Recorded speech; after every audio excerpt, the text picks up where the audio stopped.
Muy buenas noches, buenas tardes, buenos días, depende del lugar donde te encuentres.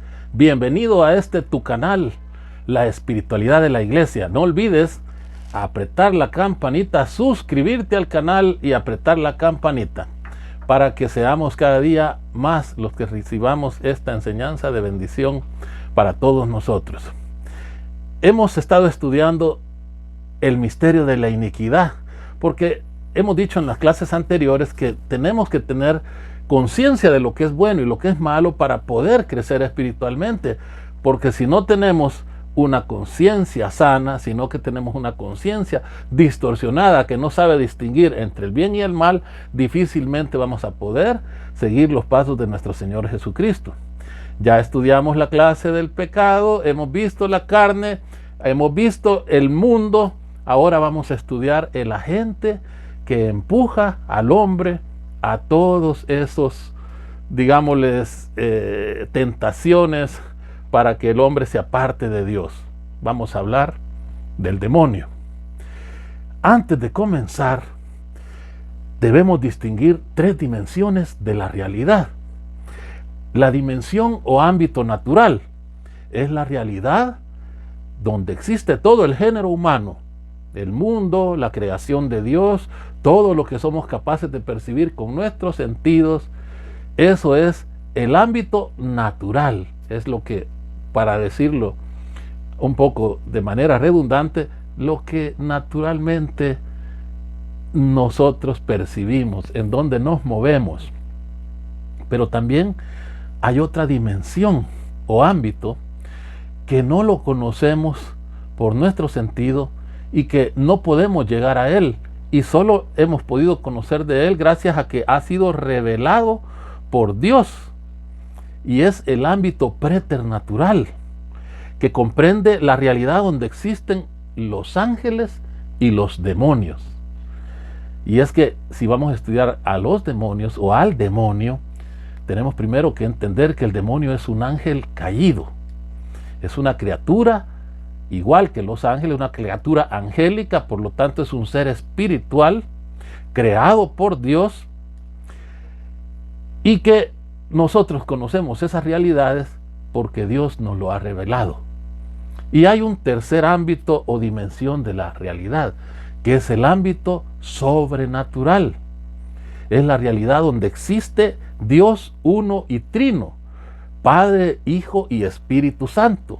Esta realidad puede ser buscada y encontrada por el hombre de manera humana e imperfecta, a través de la observación de todo lo creado y del razonamiento humano.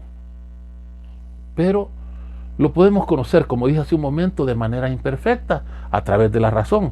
Y lo podemos conocer de manera perfecta a través de la revelación. Entonces, para resumir, tres ámbitos o planos de la realidad.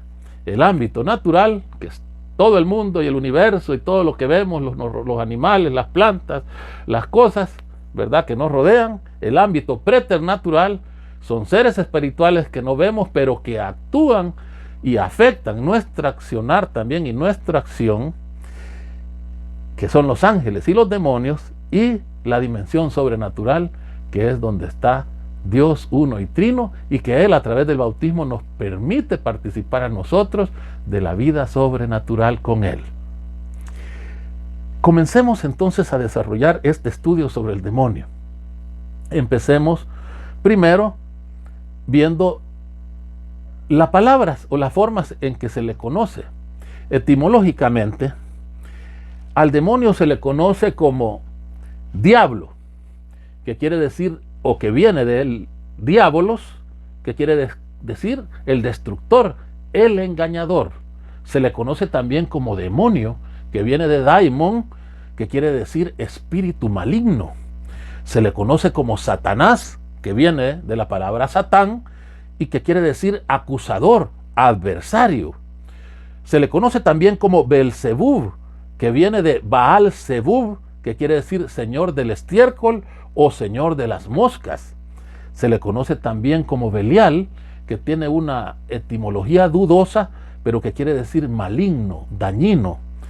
Y también se le conoce como Lucifer, que viene de la palabra Luzbel, que quiere decir lucero de la mañana, como lo llama Isaías 14:12. San Pablo VI, porque ya fue canonizado, el 15 de noviembre de 1972 declaró: aquí y allá con desconcertante frecuencia encontramos el pecado, que es perversión de la libertad humana y causa profunda de la muerte, y que es además ocasión o efecto de la intervención en nosotros y en el mundo de un agente oscuro y enemigo, el demonio. El mal no es solamente una deficiencia, es una eficiencia, un ser vivo espiritual, pervertido y perversor, terrible realidad, misteriosa y pavorosa. Y se trata no solo de un demonio, sino de muchos, como diversos pasajes del Evangelio nos lo indican. Todo un mundo misterioso, revuelto por un drama desgraciadísimo del que conocemos muy poco.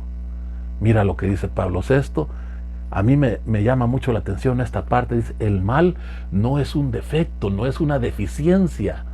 O sea, no somos malos porque nacemos malos, nada más. No, somos malos. El mal, dice, es una eficiencia, es un ser vivo, dice, pervertido y perversor, un ser espiritual, el demonio. Entonces, hablar sobre este tema tan tenebroso no es grato. Sin embargo, según lo que ha sido revelado, debemos de hablar del demonio, debemos denunciar su existencia y su acción. Como decía San Juan Crisóstomo: no es para mí ningún placer hablaros del demonio, pero la doctrina que este tema me sugiere será para vosotros muy útil. Hay varios errores que podemos cometer cuando hablamos del demonio o cuando nos referimos al demonio. Vamos a enlistar 6 errores y que tú no debes de cometer. Pon atención, por favor. El primer error: negar la existencia del diablo y de los demonios. En la fecha ya citada, es decir, el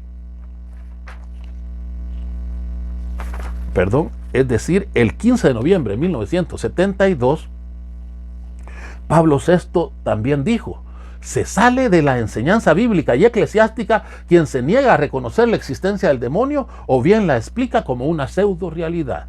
O sea, el demonio no es ni una pseudo realidad ni tampoco es cualquier otra cosa. Existe. ¿Y por qué existe? Porque Jesús lo ha revelado. Y Jesús es el Hijo de Dios. Y Jesús es el Logos. Y Jesús resucitó de entre los muertos. Por lo tanto, debemos de creer lo que Jesús nos dice. Entonces, el primer error: negar la existencia del diablo y de los demonios. Segundo error: representarlo de forma ingenua o ridícula. No podemos ridiculizar al diablo, ni presentarlo como una forma ingenua, como que si fuera un juego. Recuerda que el diablo tiene la capacidad, y ya lo vamos a estudiar en esta hora que hablemos de él, de alejarnos de Dios y de hacer que nuestra alma se pierda. Por lo tanto, no lo debemos de tomar como un juego, ni representarlo de forma ingenua ni ridícula. Tercer error: decir que los demonios eran creencias de aquel tiempo con las que explicaban males o enfermedades. Mire, este error es común en estos tiempos. Un día de estos un ateo me quiso refutar diciendo: ay, es que era la epilepsia y le llamaban que tenía demonios. No, le decía yo, no era epilepsia, eran demonios, porque la epilepsia no habla.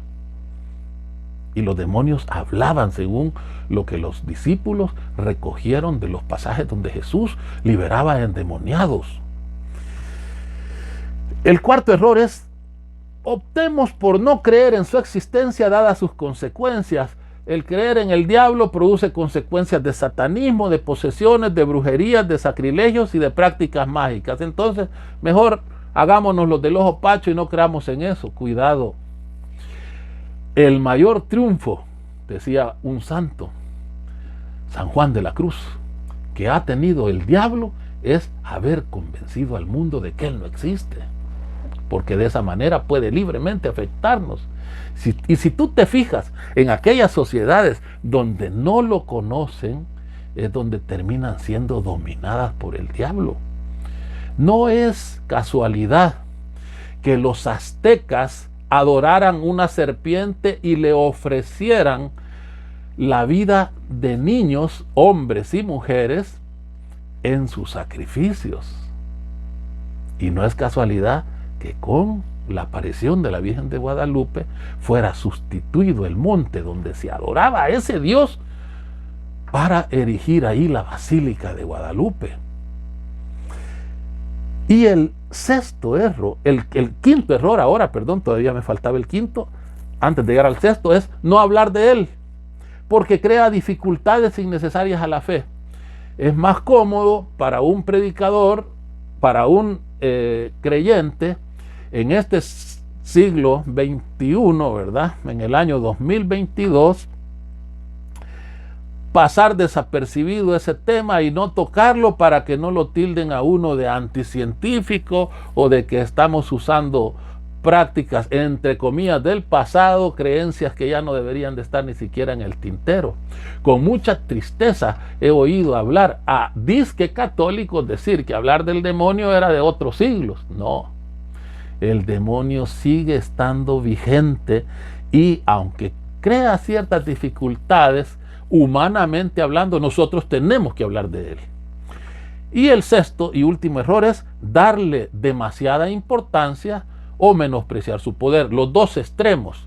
No sé si se han dado cuenta que hay personas que pasan preocupadas de que el diablo y que echándose agua bendita sale exorcizada, un montón de cosas, pensando que el diablo a saber qué les va a hacer. El diablo ya fue vencido. El diablo ya está amarrado, pues. No hay que darle más importancia de la que realmente tiene. Es decir, él ya fue vencido y nosotros sabemos que con el poder de Dios y cubriéndonos con la coraza, que vamos a hablar más adelante, que San Pablo recomienda, él no nos puede hacer daño.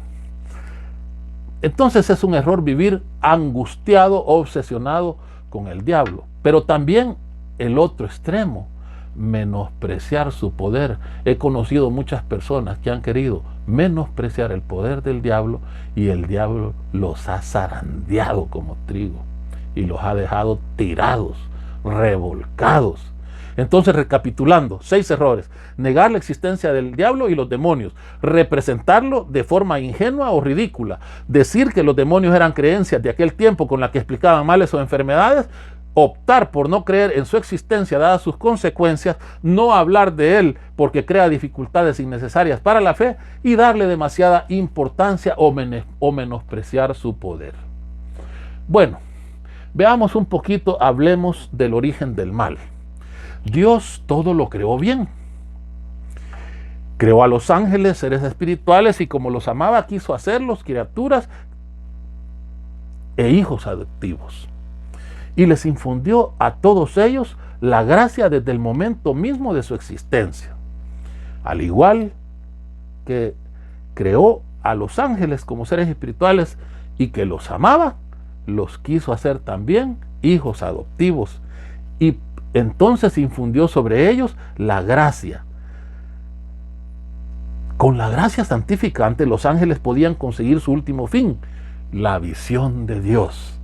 Pero siendo libres, con plena autonomía de voluntad, debían de merecer la gracia.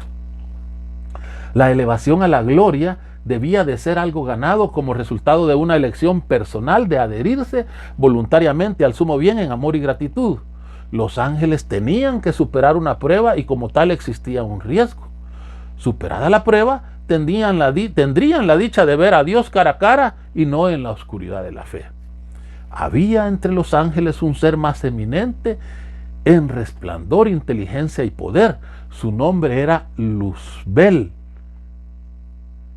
Luzbel llegó a tenerse una estima y complacencia propia equivocadas, que debilitaron sus relaciones con Dios, llegando a la pretensión orgullosa de obrar por su cuenta, apartando a Dios, igual que el pecado de Adán y Eva, hasta terminar negando el derecho de amor y gratitud hacia aquel que lo había creado.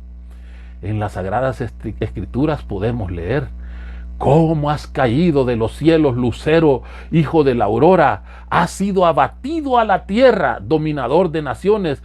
Tú que habías dicho en tu corazón: al cielo voy a subir, por encima de las estrellas de Dios alzaré mi trono y me sentaré en el monte de la reunión, en el extremo norte, subiré a las alturas del nublado, me asemejaré al Altísimo. Ya al Seol has sido precipitado, a lo más hondo del pozo. Palabra de Dios.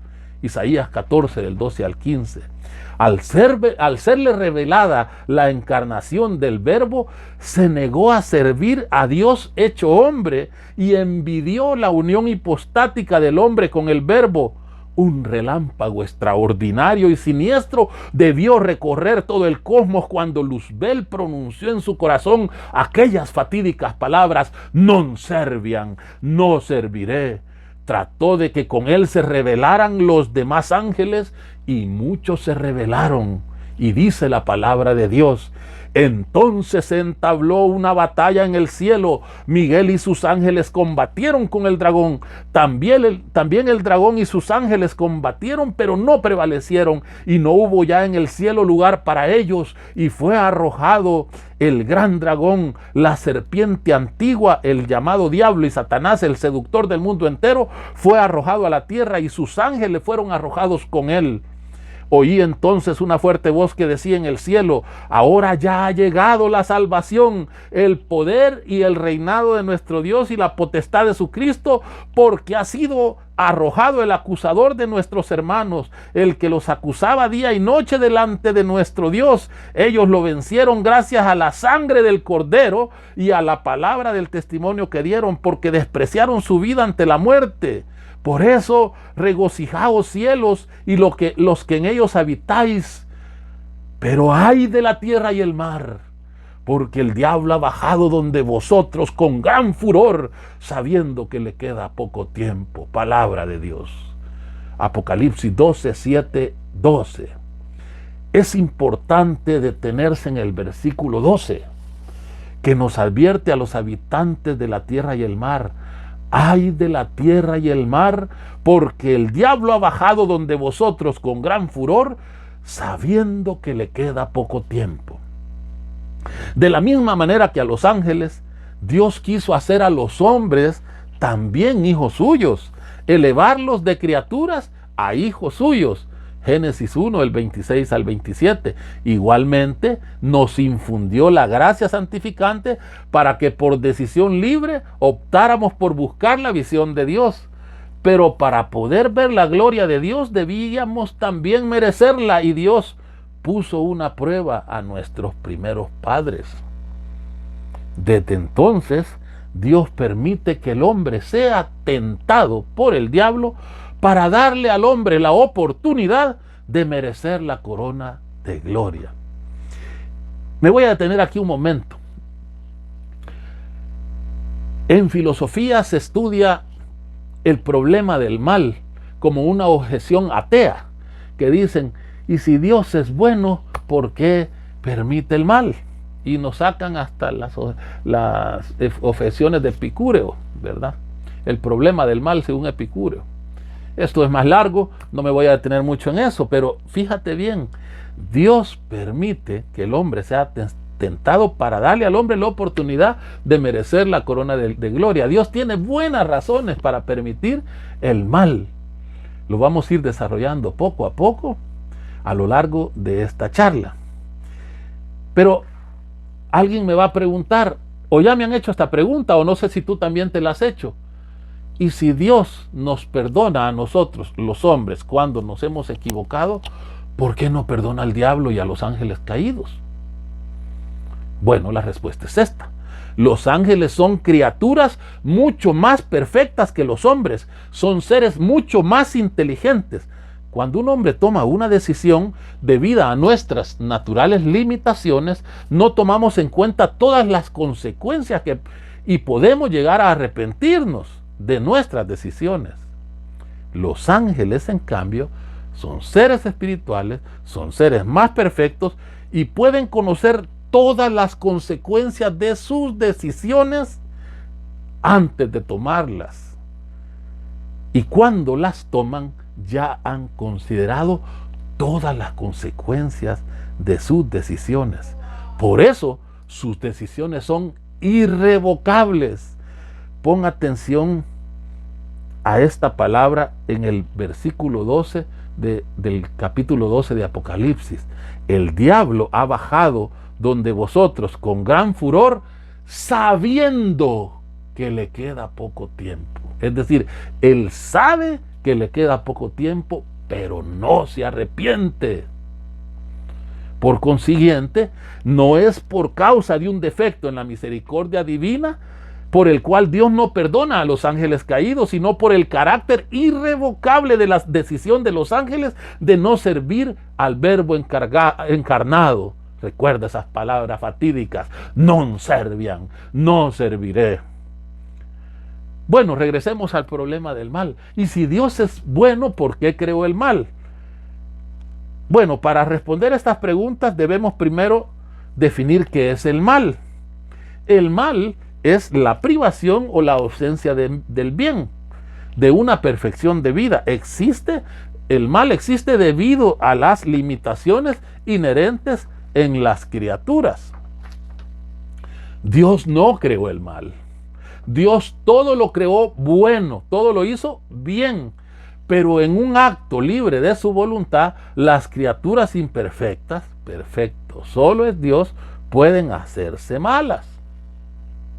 El Cuarto Concilio de Letrán en el año 1215 declaró: el diablo y los demás demonios fueron creados buenos por Dios en cuanto a su naturaleza, mas ellos por sí mismos se hicieron malos. Entonces, cuando alguien te diga por qué Dios creó el mal, Dios no creó el mal.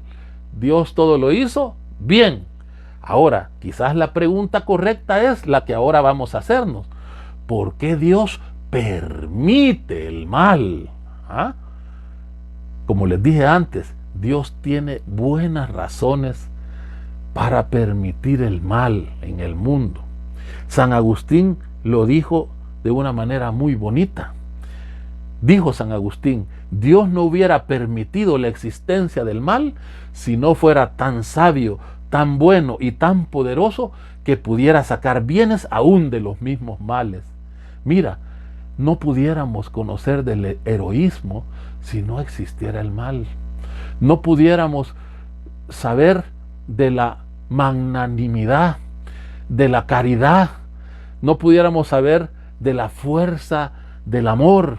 No pudiéramos saber de la valentía y de tantas virtudes si no existiera el mal. Dios lo permite porque es tan bueno y tan sabio que puede sacar más bienes a partir de que haya mal. Ahora, lo hemos visto en la clase del pecado, que está el mal físico. Ocurren terremotos, derrumbes, inundaciones, cosas.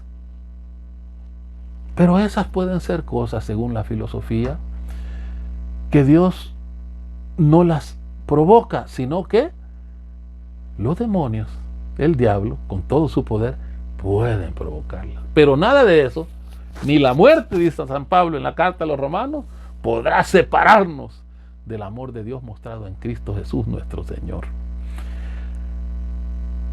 Vamos a ver, ¿a quiénes ataca el demonio? Pasemos a otro tema.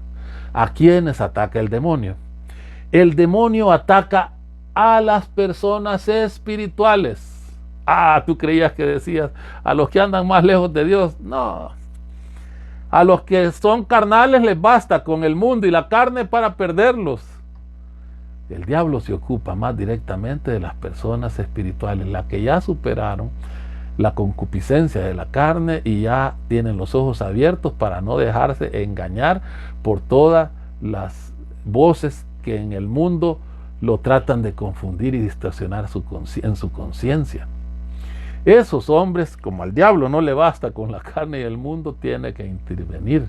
Por eso el hombre espiritual es el que debe de protegerse más tener una vida espiritual más fuerte y estar más cerca de Dios con la oración, con los sacramentos y con una vida concentrada en el amor de Dios y en la caridad.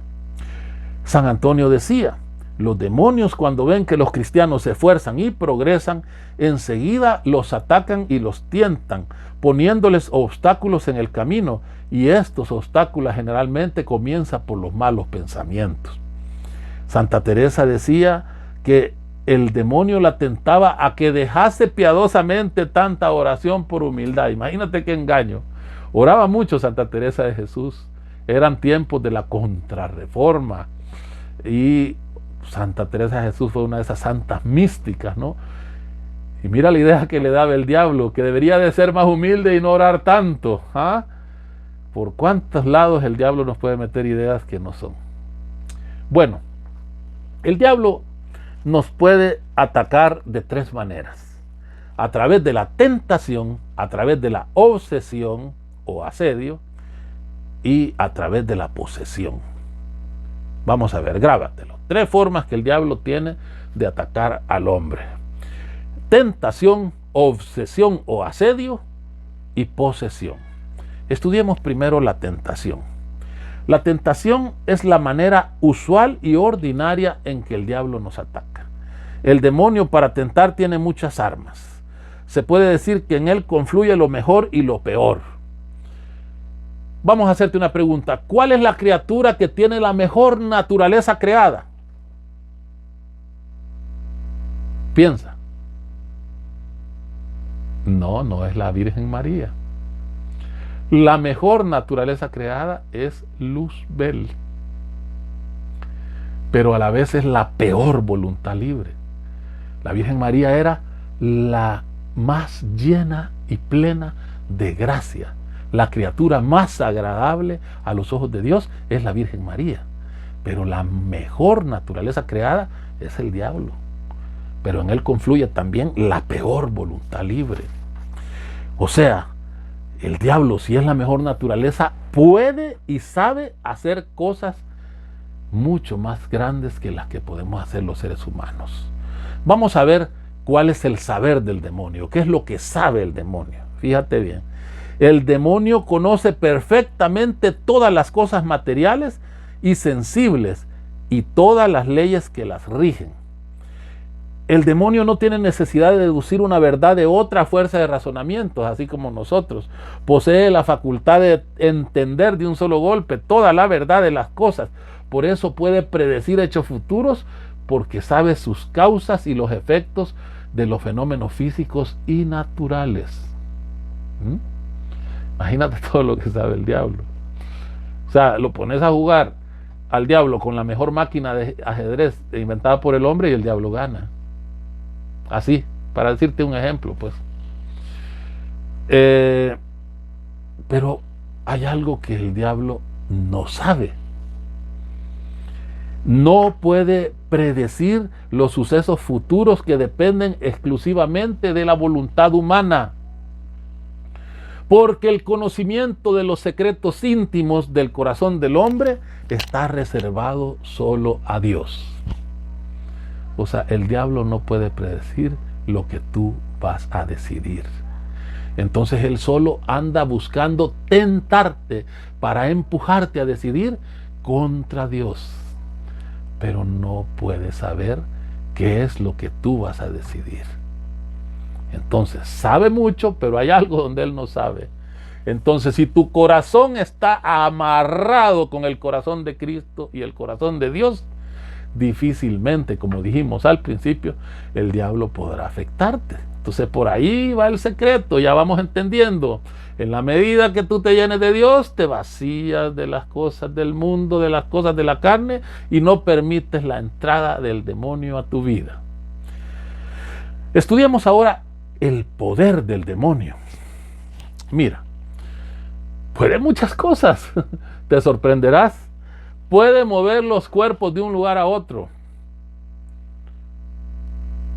Acuérdate, a Jesús, el diablo lo encuentra a Jesús en el desierto y lo lleva al pináculo del templo, lo subió ahí. Me movió el cuerpo de Jesús desde el desierto al pináculo del templo. Eso está en Mateo 4, versículo 5, si lo quieres leer. La levitación o el peligroso yoga, que muchos ingenuamente creen que no puede haber ahí una acción diabólica. Cuidado, los cristianos no debemos de practicar el yoga. No ese es el tema, en otra vez lo vamos a profundizar más. ¿Qué más puede hacer el diablo? Puede modificar nuestras sensaciones externas obrando sobre los sentidos. Si tú estudias la primera libro de Samuel en el capítulo 16, te vas a dar cuenta que el diablo estaba perturbando a Saúl, lo tenía con un espíritu de tristeza y no lo dejaba ser feliz. O sea, puedes leerlo en el primer libro de Samuel, capítulo 16, versículo 14 al 23. No me quiero extender mucho porque esta charla es larga, pero Saúl lo aterrorizaba este espíritu malo y lo hacía vivir en depresión, en tristeza. O sea, el diablo puede modificar nuestras sensaciones externas. Puede también producir falsos milagros o falsas apariciones. Si tú te recuerdas cuando Moisés y Aarón se presentan sobre el faraón, los sabios del faraón, que eran sus hechiceros, bueno, voy a leerlo mejor en Éxodo 7, versículos 10 al 12. Moisés y Aarón presentáronse ante el faraón e hicieron lo que Yahvé había ordenado. Aarón echó su cayado delante de faraón y de sus servidores, y éste se convirtió en serpiente. También faraón llamó a los sabios y a los hechiceros, y también ellos, los sabios egipcios, hicieron con sus encantamientos las mismas cosas. Echó cada cual su vara y se trocaron en serpientes, pero el cayado de Aarón devoró las varas de los egipcios. Éxodo 7, del 10 al 12. O sea, ellos podían hacer también encantamientos, pero no de Dios, sino que del diablo. El diablo también puede realizar falsos portentos. Hablando del anticristo, dice Apocalipsis 13:13, realiza grandes señales hasta hacer bajar ante la gente fuego del cielo a la tierra. Puede también el diablo poner en nuestra mente pensamientos o sentimientos falsos que parezcan verdaderos y buenos. Y nada tiene de extraño, dice San Pablo, que el mismo Satanás se disfraza de ángel de luz. Esto está en la segunda carta a los Corintios, capítulo 11, versículo 14. Decía San Juan de la Cruz que el demonio le solía sugerir y poner gusto y sabor en los sentidos acerca de las mismas cosas de Dios, para que el alma se vaya cegando más en el gusto y poniendo más los ojos en el sabor que en el amor. Fíjate que esto hay que meditarlo bien. No hay que convertir el culto a Dios en un circo. Hoy es muy común ver en muchas iglesias protestantes manifestaciones casi circenses, ¿verdad? Hay unos grandes ministerios de música bello, porque no voy a decir que no, ¿verdad? Que le cantan al Señor, pero la cosa se vuelve un baile, una cosa eufórica. Todas esas son emociones y que alaban y aplauden que el Señor, pero van buscando la emoción. En la clase de la carne hemos visto que las emociones, las inclinaciones, los afectos, las percepciones, los instintos, las sensaciones son carne. Y la carne no es de nada útil, dice el Señor en el Evangelio de San Juan capítulo 6, versículo 63. En nada me aprovecha, dice San Pablo, el capítulo 7 de la carta a los Romanos, hablando de la carne. Porque nosotros somos espíritu y el amor no es un sentimiento, decíamos, es una decisión. Y por supuesto que ante el amor que Cristo nos da, pues vamos a tener sentimientos y sensaciones muy ricas, muy buenas, muy bonitas, pues. Pero el problema no está en eso, en que si no la gente empieza, o el diablo va engañándonos para que vayamos buscando las sensaciones y no el amor, ni la caridad, ni crecer en santidad. Entonces, cuidado, porque él nos puede poner en la cabeza que esos sentimientos de andar buscando Las emociones son buenas cuando en realidad lo que están haciendo es alejándonos del verdadero amor. También puede poner en nuestra mente visiones espirituales o imaginarias. Dice San Juan de la Cruz, el demonio procura mover la voluntad de las personas para que deseen comunicaciones interiores y que hagan mucho caso de ellas y se den todo a ellas, ocupando el alma en lo que no es virtud, haciéndoles perder poco a poco la virtud que tuviesen. Andan buscando, como les digo, comunicaciones. Esta gente que anda usando ouijas o todas esas tonterías, ¿no? Dice Santa Teresa de Jesús, en las visiones imaginarias es donde más ilusiones puede hacer el enemigo. La gente anda viendo que por todos lados cosas que se imagina, pero que no tienen nada que ver con la voluntad de Dios. Es un engaño que el diablo puede poner sobre ti. Bueno, como has visto, el poder del demonio es grande.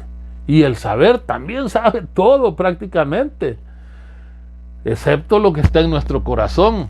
Imagínate, todo este saber y poder el demonio lo utiliza para una sola cosa: poner en nuestro corazón la tentación de traicionar a Dios. ¿Ya ves por qué no hay que representarlo de una manera ingenua o ridícula? ¿O por qué tampoco no hablar de él? O como dijimos en los errores, ¿verdad? Darle muy poca importancia a su poder. Porque no es que pueda poco, ¿no? Ahora que ya está vencido es otra cosa. Tampoco le vamos a dar más importancia de la que tiene. Bueno, con esto acabamos terminando lo que es la tentación. Pero hablábamos de 3 maneras en que el diablo ataca al hombre. La primera ya la estudiamos, la tentación. Ahora vayamos a la segunda, la obsesión diabólica o asedio diabólico. El asedio o obsesión diabólica se da cuando el demonio usa su poder y su saber sobre un hombre, asediándolo de una manera inusual. La vida del padre Pío de Pietrelcina está lleno de ejemplos de este género. El capítulo 1 y 2 del libro de Job nos ilustra otro caso de obsesión o asedio diabólico. La obsesión puede ser de 2 formas distintas. Puede ser obsesión interna o asedio interno, que también se le conoce como opresión, que es cuando el asedio se da de adentro hacia afuera. El demonio puede alterar los sentidos de un hombre incitándole fuertemente a pecar. Un ejemplo, cada uno de nosotros conoce cómo reacciona normalmente ante diferentes estímulos. A veces puede pasar que nos sorprendamos por reacciones anormales, muy diferentes a las que habitualmente tenemos. No somos normalmente muy iracundos y de repente estamos reaccionando con mucha ira por todo. Nos volvemos violentos y nosotros mismos nos sorprendemos, pero si yo no soy así. Un incremento en el deseo o el líbido sexual, que no es normal en nosotros, también puede ser una manera de asedio del enemigo, del diablo. Tener una ansiedad o una angustia o tristeza que es infrecuente, que normalmente nosotros no padecemos de eso, etcétera. Ante cualquier síntoma de estas manifestaciones anormales se debe orar más y buscar recibir la palabra de Dios y los sacramentos para no caer en la tentación de pecar. Hay que buscar refugio en el Señor, en la oración, en la paz que nos da saber que tenemos una madre que nos escucha y que también nos ayuda a vencer las tentaciones y nos protege de los dardos del maligno. Pero la obsesión, el asedio también puede ser externo. ¿Y cómo es cuando es externo? Esto es cuando el asedio es de afuera hacia adentro. Por ejemplo, sentir golpes, recibir heridas, oír voces, sentir caricias seductoras. Se puede presentar también como una sucesión de acontecimientos negativos y dolorosos, uno tras otro, tanto en el terreno material como en el espiritual o en la vida familiar, que nos hacen tambalear de nuestra fe, porque acuérdense que todo lo que nos está pasando en algún momento el único objetivo del diablo es que un día reneguemos de Dios y nos alejemos de su amistad. Eso es lo que se llama asedio o obsesión externa. Bueno, ya hemos estudiado la tentación y la obsesión diabólica o asedio diabólico. Ahora estudiemos la tercera forma en que el diablo puede atacarnos. Es la posesión diabólica. La posesión sucede cuando el demonio invade el cuerpo de un hombre y mueve sus miembros a su gusto, como si se tratase de su propio cuerpo. Los evangelios muestran casos de verdadera posesión diabólica. Sobre esto, Juan Pablo II expresó el 13 de agosto de 1986. Fíjate bien y pon atención lo que dice Juan Pablo II. Qué prudencia de hablar de San Juan Pablo II. Dice San Juan Pablo II: no resulta siempre fácil discernir lo que hay de preternatural en estos casos. Ni la Iglesia condesciende o secunda fácilmente la tendencia a atribuir muchos hechos a intervenciones directas del demonio. Pero en línea de principio no se puede negar que en su afán de dañar y conducir al mal, Satanás puede llegar a esta extrema manifestación de su superioridad. Y es que estas palabras de Juan Pablo II resumen la prudencia con que la Iglesia aborda estos casos. No se puede, dice, secundar ni condescender fácilmente a la tendencia de atribuir muchos hechos a intervenciones directas del demonio. Es que mira, por ahí llevan a un cipote que le dolía no sé qué y que empezó a gritar, es que el demonio. Vemos a veces en algunas iglesias protestantes que empiezan a balbucear y decir un montón de cosas y ya la atribuyen como que es el demonio. Una vez oía a un hermano protestante que tiene un canal, decía, mira, el tema es que cuando veas que esté pareciendo que es una posesión demoníaca, peíscalo. Si cuando lo peíscas te voltea a ver, eso quiere decir que no era posesión demoníaca, dice. Sí, es que nosotros los seres humanos a veces les gusta mucho el show, el circo, ¿no? Pero la Iglesia es prudente, al menos la Iglesia católica. Y dice San Juan Pablo II, no siempre es fácil discernir lo que hay de preternatural en estos casos, ni la Iglesia condesciende o secunda fácilmente la tendencia a atribuir muchos hechos a intervenciones directas del demonio. Pero en línea de principio no se puede negar que en su afán de dañar y conducir al mal, Satanás puede llegar a esta extrema manifestación de su superioridad.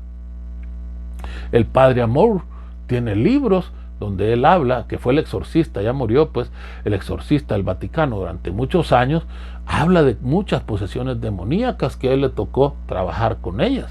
O sea, esto existe, la posesión diabólica, existe. Te invito a leer los libros del padre Amor. Ahora, no es todo lo que dicen, ¿verdad? No es tantas veces como se ve en muchas iglesias protestantes. No, la cosa no es así. Pero que pasa, pasa. Y la Iglesia, cuando lo declara poseído, es porque ya ha realizado estudios con profesionales de la psicología, de la psiquiatría, de la medicina, antes de determinar que es un caso que no tiene nada que ver con el género o el ámbito natural y tiene que estudiarse desde la perspectiva preternatural. Es importante entonces mencionar algo, que la posesión diabólica afecta el cuerpo, pero el alma no es invadida. El alma conserva la libertad y si se mantiene unida a Dios, podría estar poseído y estar en gracia de Dios. Esto es importante mencionarlo. El diablo puede entrar en tu cuerpo, pero no en tu alma, a menos que tú se lo permitas. O sea, hay gente que está poseído del cuerpo y del alma, pero cuando el demonio está asediando santos, puede poseerles el cuerpo, pero no puede tocarles el alma. Estudiemos ahora qué son los exorcismos. Porque cuando se habla del diablo hay que hablar también de exorcismo, ¿no? El exorcismo no es más que una antigua y particular forma de oración que hace un ministro ordenado de la iglesia en nombre de Jesucristo y por el poder que Jesucristo ha otorgado a su iglesia para liberar del poder de Satanás. Por lo tanto, no es una oración personal, sino de la iglesia. El catecismo en su numeral 1673 dice: cuando la iglesia pide públicamente y con autoridad en nombre de Jesucristo que una persona o un objeto sea protegido contra las acechanzas del maligno y sustraída de su dominio, se habla de exorcismo. Jesús lo practicó. De él tiene la iglesia el poder y el oficio de exorcizar. O sea, el exorcismo es una oración de la iglesia que ha recibido ese poder de Jesús.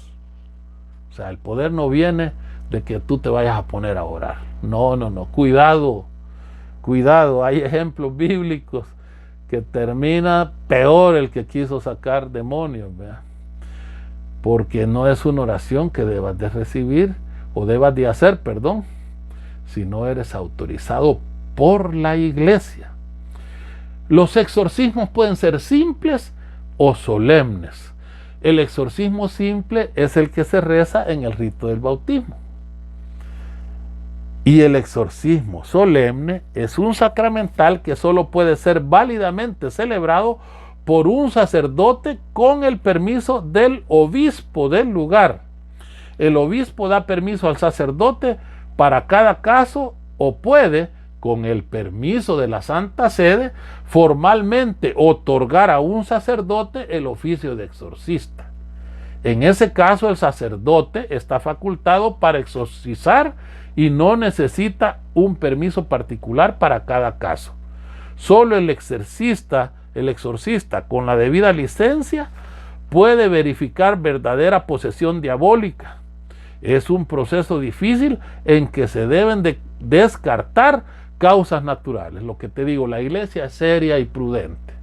Antes de declarar que una persona está poseída, primero se descarta que no es una cuestión de un problema psicológico o conductual, que no es una cuestión que su origen sea psiquiátrico, con un problema de mental, digámoslo ya, sino que al final se determina que no tiene un origen natural y entonces se empieza a buscar un origen preternatural.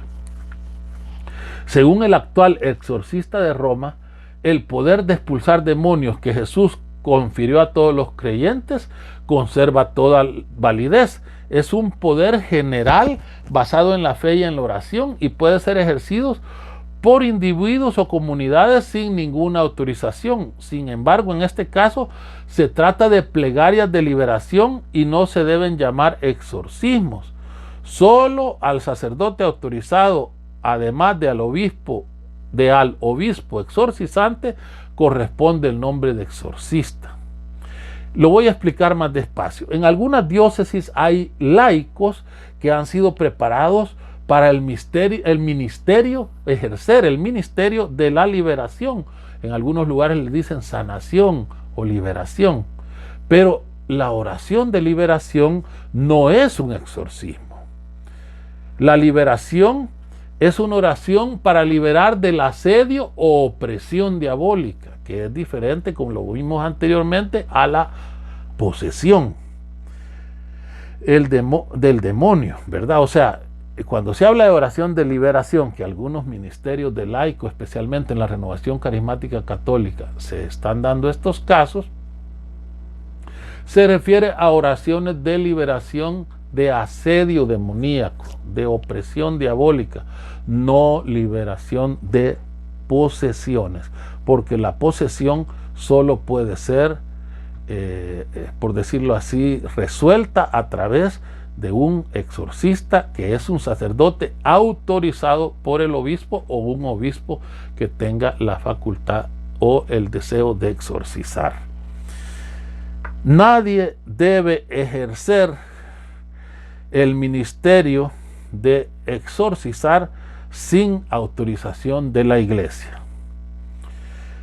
Hay que recordar también que Jesús vino a liberarnos del poder de Satanás y darnos la gracia de ser hijos de Dios. Recuérdate en Mateo 17:18, Jesús le increpó y el demonio salió de él y quedó sano el niño desde aquel momento. Palabra del Señor. Jesús también impartió su poder liberador a sus discípulos para que ellos y sus sucesores continuaran la misión de liberación y exorcismos en su nombre.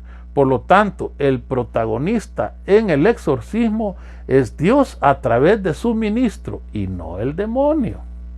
O sea, no es el demonio el artista, pues el artista es Dios con sus ministros. Leamos San Lucas capítulo 10 versículo 18-19. Y él les dijo: yo veía a Satanás caer del cielo como un rayo. Mirad, os he dado el poder de pisar sobre las serpientes y escorpiones y sobre todo poder del enemigo, y nada os podrá hacer daño. Palabra del Señor. El exorcista, ante todo, busca llevar la persona atribulada a un encuentro con Jesús. Para ello es necesario apertura a los canales de gracia en la iglesia, la confesión, la Eucaristía, la meditación de la palabra, la comunidad, la catequesis. Es un camino de fe en el que se invita también a la familia del afectado. Miren, normalmente las posesiones diabólicas suceden en aquellos lugares o ambientes que han dejado entreabierta una puerta para que puedan entrar los demonios. Aquellas familias o comunidades en las cuales empiezan a jugar con cosas de Dios y cosas del diablo, empiezan a trabajar y a hacer cosas como la Ouija, empiezan a llamar a un espiritista, empiezan a que alguien les tire cartas, empiezan a leer la Biblia satánica y cosas por el estilo. Dejan puertas entreabiertas buscando cosas, y entonces hay una contaminación que termina afectando no solo al que es poseído, sino a los que lo rodean. Por eso dice, es necesario la apertura de todos estos canales de gracia en la iglesia. Lo repito, la confesión, la Eucaristía, la meditación de la palabra, la comunidad, la catequesis, es un camino de fe en el que se invita también a la familia del afectado. Vamos a estudiar ahora las misas negras, ¿verdad? ¿Qué son las misas negras? Se le llama misas negras porque el negro es el símbolo de los poderes de las tinieblas. En fin, la misa negra tiene como objetivo ridiculizar la ceremonia religiosa cristiana y más que nada el sacrificio de Jesús en la cruz. Dentro de ellas tiene especial importancia la hostia consagrada, el cuerpo de Jesús, la cual es profanada, pues al profanar la hostia se insulta no al cristiano, sino a Jesús y su obra de salvación para con la comunidad. Es normal entre las misas negras que la hostia acabe pisoteada, mezclada con drogas o siendo parte de actos sexuales. Es lamentable, pero eso sucede.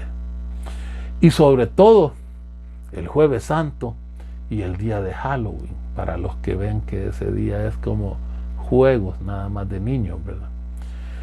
Como características de las misas negras podemos mencionar la adoración a Satanás, la lectura de la Biblia satánica, la inversión del orden sagrado ortodoxo, enseñanza esotérica, la trinidad demoníaca que consiste en la bestia, el anticristo y el falso profeta, y la alteración de oraciones y credos cristianos.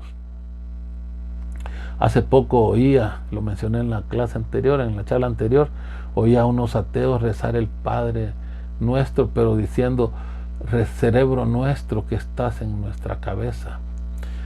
Eso no llega casi a ser satánico, ¿verdad?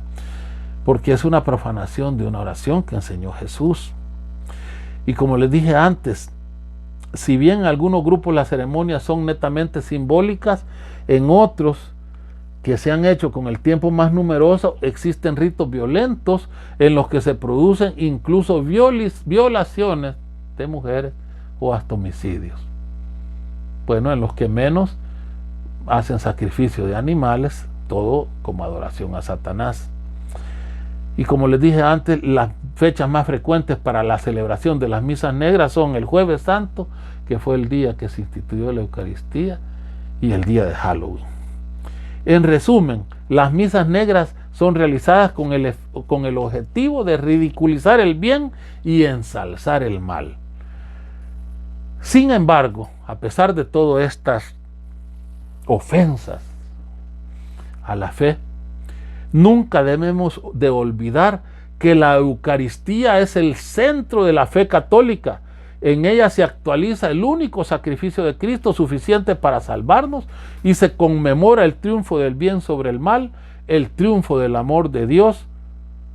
Y como dice el Evangelio de San Juan capítulo 1 versículo 5, y la luz brilla en las tinieblas y las tinieblas no la vencieron. Palabra del Señor. Antes de seguir adelante, te quiero invitar que te suscribas al canal, que toques la campanita para que todas las notificaciones te lleguen cuando se suba un nuevo video. Pasemos ahora a estudiar la espiritualidad de la lucha contra el demonio. ¿Cómo debe ser nuestra espiritualidad para estar protegidos de las acechanzas del enemigo? Para luchar y vencer el demonio es necesaria la armadura de Dios, que San Pablo describe en su carta a los Efesios, en el capítulo 6, versículo del 10 al 18.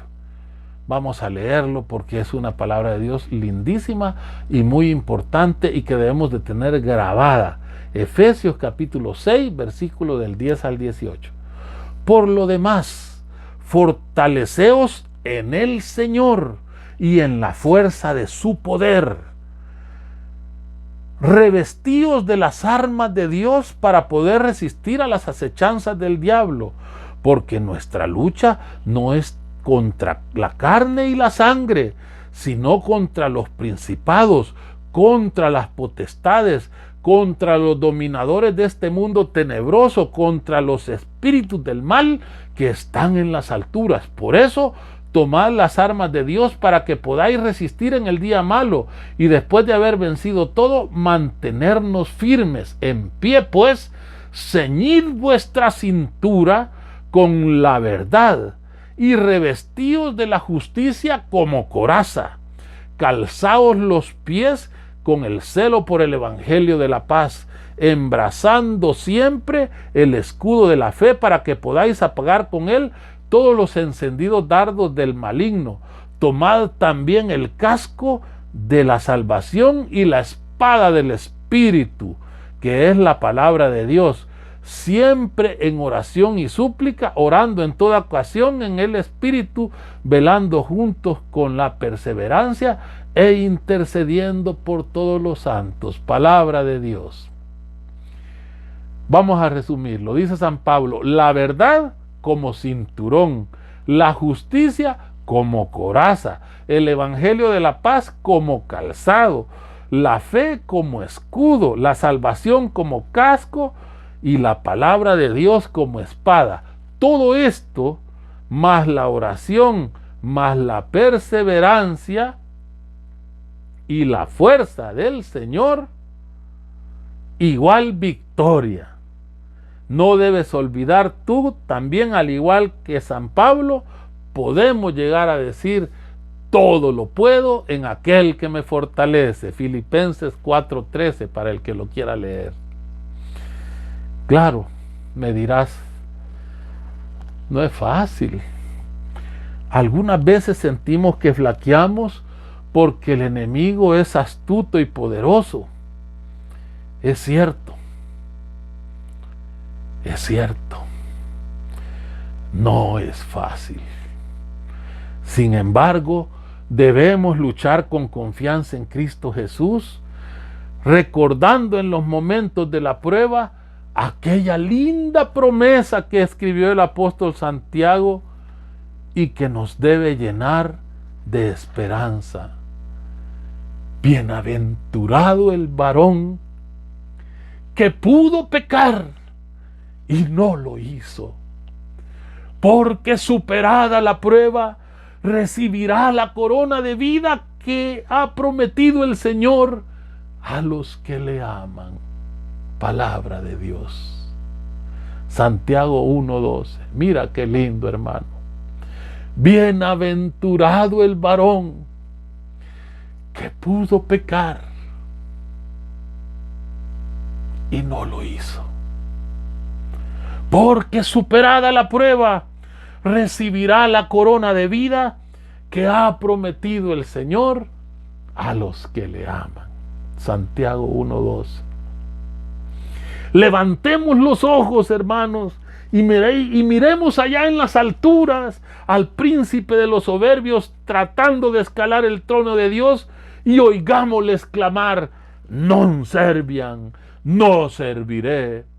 Bajemos ahora nuestra mirada y contemplemos en una casita pobre de Nazaret a una tierna virgen a quien el ángel le acaba de anunciar que ha sido exaltada hasta los límites de la divinidad, y escuchémosle pronunciar: Ecce ansia Domini, fiat mihi secundum verbum tuum. He aquí la esclava del Señor, hágase en mí según tu palabra. La humildad de la esclava Santa María habrá de aplastar con su pie virginal la soberbia de Satanás para gloria de Dios Padre y salvación del género humano. Así sea. Vamos a cerrar esta charla rezando el Padre Nuestro. Ahí donde estás, inclina tu rostro y medita las palabras que Jesús nos enseñó para que nosotros oráramos. Repite conmigo: Padre nuestro, que estás en el cielo, santificado sea tu nombre. Venga a nosotros tu reino. Hágase, Señor, tu voluntad en la tierra como en el cielo. Y danos hoy nuestro pan de cada día. Perdona nuestras ofensas, como también nosotros perdonamos a los que nos ofenden. Y no nos dejes caer en la tentación, y líbranos del malo. Amén. Así sea, hermano.